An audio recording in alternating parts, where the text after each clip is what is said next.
નમસ્કાર દર્શક મિત્રો, હું છું રૂપલ લોણીચિયા. સંપૂર્ણ ન્યૂઝમાં આપનું સ્વાગત છે. બનાસકાંઠા જિલ્લામાં દારૂબંધીને લઈને પોલીસ દ્વારા હાથ ધરવામાં આવેલી કાર્યવાહી અંતર્ગત એલસીબીની ટીમે અમીરગઢ પોલીસ સ્ટેશન વિસ્તારમાં ભારતીય બનાવના વિદેશી દારૂ બિયરનો જથ્થો ઝડપી પાડ્યો છે.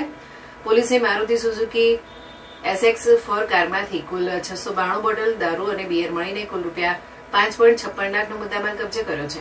બનાસકાંઠા રેન્જના પોલીસ મહાનિરીક્ષક પરીક્ષિતા રાઠોડ IPS અને જિલ્લા પોલીસ અધિક્ષક પ્રશાંત સુંબે IPSની સૂચના અને માર્ગદર્શન હેઠળ એલસીબી દ્વારા દારૂબંધીની ગેરકાયદેસર પ્રવૃત્તિ સામે કાર્યવાહી હાથ ધરવામાં આવી રહી છે.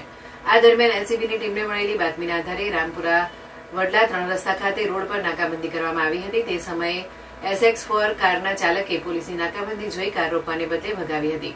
પોલીસે કારનો પીછો કરતા નાનપુરા એટલે કે નવરંગપુરા ગામની સીમમાં ચાલક કાર મૂકીને ફરાર થઈ ગયો હતો.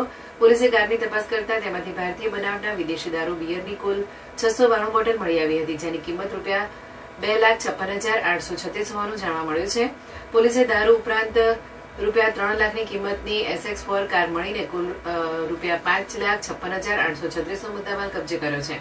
પોલીસે કારના ફરાર ચાલક વિરુદ્ધ રાજસ્થાનમાંથી ગેરકાયદેસર રીતે દારૂનો જથ્થો ગુજરાતમાં ઘુસાડવાના મામલે અમીરગઢ પોલીસ સ્ટેશનમાં પ્રોહિબિશન એક્ટની કલમ હેઠળ ગુનો નોંધાવી વધુ તપાસ હાથ ધરી છે. કબજે કરાયેલા મુદ્દામાલમાં ભારતીય બનાવના વિદેશી દારૂ બિયર 692 બોટલ કિંમત ₹2,56,836 તથા મારુતિ સુઝુકી SX4 કાર કિંમત ₹3 લાખ મળીને કુલ ₹5,56,836નો મુદ્દામાલ અમીરગઢ પોલીસ સ્ટેશન પ્રોહિબિશન એક્ટની કલમ મુજબ ગુનો નોંધાયેલો છે.